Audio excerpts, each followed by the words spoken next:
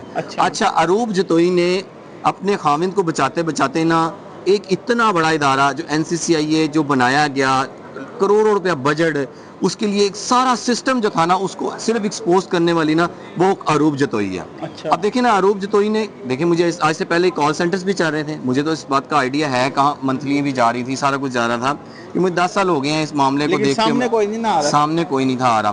بارش کا پہلا قطرہ بنی ہے اروب جتوئی، اور اس نے اس سسٹم کو ایکسپوز کر کے رکھ دیا۔ یہ وہ سسٹم جس پہ بڑا ناز تھا ریاستی اداروں کو بھی، تو کیونکہ یہ جب سے یہ بنایا گیا ہے نا، اس کے لیے مقاصد آپ کو بھی سامنے، مقاصد کیا ساری چیزیں سامنے آ رہی ہیں۔ بات یہ ہے کہ یہ جو کرپٹ افسران ہیں یہ ریاستی اداروں کے نام پر لوٹتے تھے۔ میں یہی آپ کو بتا رہا ہوں، ریاستی اداروں کے نام استعمال کر رہے تھے۔ جو لاہور میں چیزیں سامنے آئی ہیں، دوران ریڈ بتایا جاتا تھا یہ ISI کا ہے، یہ MI کا بندہ ہے، ٹھیک ہے، اور ریڈ بڑھایا جا رہا تھا۔ چودھری سرفراز جب گفتگو کرتے تھے اس میں وہ یہی کہتے تھے کہ ان لوگوں کو چھوڑنا نہیں ہے، ہم ان لوگوں کو نہیں چھوڑیں گے، اور ہم کسی کے کہنے پہ کام کریں۔ ساروں کو یہ کہہ رہے تھے ہم کسی کے کہنے پہ بات کر رہے ہیں۔ میں وہی کہہ رہا ہوں کہ اروب جتوئی جو ہے یہ وہ خاتون ہے جس نے NCCIA کو اس طرح سے ایکسپوز کر دیا۔ اور دوسری میں بڑی خبر آپ کو یہ میں دے دوں کہ یہ NCCIA ادارہ ختم ہونے جا رہا ہے۔ یہ NCCIA ادارہ جو ہے وہ ختم ہونے جا رہا ہے، اس کو جو ہے وہ ری شیڈول کریں گے، اس کو جو ہے نا اس کا ری اسٹرکچر کریں گے، اس اسٹرکچر کو ختم کریں گے، اس ادارے کا نام تبدیل کریں گے، ٹھیک ہے۔ اور ان اداروں میں ابھی بھی کالی بھیڑیں بیٹھی ہوئی ہیں، اگر وہ چھپ کے بیٹھی ہیں تو اس کا مطلب یہ نہیں ہے کہ ان کی نظر میں نہیں ہے۔ ہر تفتیشی نے جو بھی گرفتار ہوا ہے ملزم، اس نے ہر بندے کو ایکسپوز کر دیا، ٹھیک ہے۔ اب جو براہ راست چیزیں سامنے آئی وہ لوگ تو گرفت میں آ گئے ہیں. یعنی ڈکی کی فیملی نے NCCI ختم کر دی ہے. دیکھ لینا وہ ختم کرنے نکلے تھے کہ ہم یوٹیوبرز کو ختم کر دیں گے, یوٹیوبرز نے ادارہ ختم کر دیا. یوٹیوبر ایک نے ابھی تو ایک کو گرفتار کیا ہے, تو یہ حال ہے. اگر سارے گرفتار ہو جاتے تو پھر بات کہاں چلے جانی تھی. اب یہ دیکھیں نا, اگر یہ رجب بٹ, ندیم نانی والا, سسٹرولوجی, جنت مرزا, اگر یہ کسی کی شکر گزار ہوں نا تو وہ صرف اور صرف عروب جتوئی کی ہے. اچھا, وہ کیونکہ یہ عروب جتوئی ہے کہ جس نے یہ سارا سسٹم ایکسپوز کیا, جس نے پورے یوٹیوبرز کمپنی کو بچا لیا. دیکھیں یہ ہے کہ ڈکی واقعی مظلوم ہے. ڈکی نے اپنی قربانی دی, وہ جیل میں گیا, لیکن اس نے NCCI کا جو ادارہ تھا جس پہ بڑی امیدیں تھیں, اور ریاستی اداروں کو بھی بڑی امیدیں تھیں, کیونکہ ریاستی اداروں کو یہ جب بریفنگ دیتے تھے نا, یہ اس میں بتاتے تھے کہ ہم جو ریاستی اداروں کے خلاف مواد پھیلائے گا اس کو گرفتار کریں گے, جو ریاستی اداروں کے خلاف کوئی بھی نازیبا ورڈ استعمال کریں گے, پوسٹ کریں گے, شیئر کریں گے, ہم ان کے خلاف کارروائی کریں گے. اس طرح کے سنہری خواب دکھا کے NCCI کا سٹرکچر بنایا گیا تھا, اور ساروں کو بڑی امید تھی کہ NCCI بڑا اچھا کام کر رہا ہے. اور آپ کو بھی پتہ ہے عمران ریاض کو بھی گرفتار کیا, اور یا مقبول جان کو گرفتار کیا, بڑے بڑے نام جو ہیں وہ سامنے گرفت میں آئے. لیکن ایک واحد خاتون عروب جتوئی جو کہ سارے یوٹیوبرز کو بچا بھی گئی ہے, ٹھیک ہے, اور تو اور یہ سسٹم کو بھی ایکسپوز کر گئی ہے, اور یہ بتا گئی ہے کہ آپ کا نظام جو ہے بالکل کرپٹ ہے. اور یہ افسران جو کہ DIG لیول کے ہوتے ہیں, additional director, deputy director SP level کا ہوتا ہے, اسسٹنٹ ڈائریکٹر DSP لیول کا ہوتا ہے, یہ افسران اس لیول کی کرپشن کر رہے ہیں کہ آپ سوچ بھی نہیں سکتے. یہ اگر میں آپ کو بتاؤں کہ یہ لوگ جو ڈرے ہوئے تھے, جیسے یہ دوسرے یوٹیوبرز 47 کی قریب لسٹ میں نام تھے یوٹیوبرز کے, صرف اور صرف ڈکی گرفتار ہوا ہے. باقیوں کے ہریرا ہے, سسٹرولوجی ہے, ارم ہے, ان کے اوپر جو مقدمات ہوئے, اب یہ دعائیں دینی ہے نا تو یہ دیں عروب جتوئی کو, کیونکہ اس نے ڈکی کو دیں نا. ڈکی گرفتار ہوا اچھا اگر یہ کہیں وہ پہلا یوٹیوبر تھا پاکستان میں, اور وہ پہلا ہی یوٹیوبر ہے جس نے قربانی دے کر دوسرے یوٹیوبرز کو بچا لیا. واہ کیا بات. یہ میں آپ کو بتا دوں, وہ واحد یوٹیوبر جس کو کہتے تھے کہ یہ پہلا یوٹیوبر ہے, یہ پہلا فیملی ویلوگر ہے, اس بندے نے قربانی دے کے سارے یوٹیوبرز کو بچا لیا. اگر وہ باہر نکلتا ہے تو سارے یوٹیوبرز کو چاہیے کہ وہ ڈکی کو اپنا لیڈر بنا لیں, وزیر اعظم بنا دیں. ہاں چلے وزیر اعظم بنا دیں, لیکن اس کو لیڈر بنا دیں. وہ بندہ دیکھیں نا یار, لیڈ ایسے ہی کرتے ہیں نا, کپتان جو ہوتا ہے وہ کہتا ہے ساری مشکلیں میرے پہ آئیں, ٹھیک ہے, اور لیڈر جو ہوتا ہے وہ کہہ رہے ساری مشکلیں میرے پہ. یہ تو حادثاتی لیڈر بن گیا. لیکن حادثاتی نہیں بنا, حادثاتی کیسے بن گیا؟ دیکھیں آپ کو پتا ہے, دیکھیں میری بات سنیں, ساروں پہ الزام ایک ہی ہے. بتا کے تو نہیں نا آیا کہ میں سب یوٹیوبر کی جنگ لڑنے جا رہا ہوں. نہیں سارے, وہ تو بیچارہ ملیشیا جا رہا تھا نا, گرفتار ہو گیا نا. لیکن چلے مجھے یہ بتائیں, گرفتار ہونے کے بعد معاملہ چل ہی رہے تھے نا, نہ ایکسپوز کرتے سسٹم کو, عروب جتوئی نہ آتی میدان میں. چلے مجھے یہ بتائیں, عروب جتوئی مدعی بنی تو NCCI افسران پکڑے کہ کون سا ادارہ تھا جو مدعی بنتا تھا؟ آپ نے بننا تھا. مجھے بھی پتا تھا کرپشن ہو رہی ہے, آپ کو بھی پتا کرپشن ہو رہی ہے. وہ بنی مدعیہ, یہ سارا سسٹم ایکسپوز ہوا.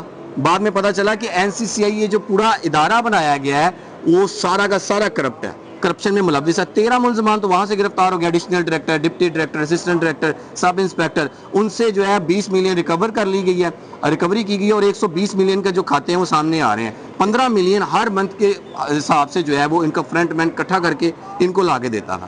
چلیں جی, شکریہ سلمان بھائی. سلمان بھائی نے ایک تجویز دے دی ہے کہ تمام یوٹیوبرز کو چاہیے کہ وہ ڈکی بھائی کو جو ہے وہ اپنا لیڈر مان لیں, کیونکہ ڈکی کی فیملی نے پورے NCCI کو بے نقاب کیا, اور اس کے بعد جو یوٹیوبرز کے خلاف کارروائیاں چل رہی تھیں وہ رک گئی ہیں.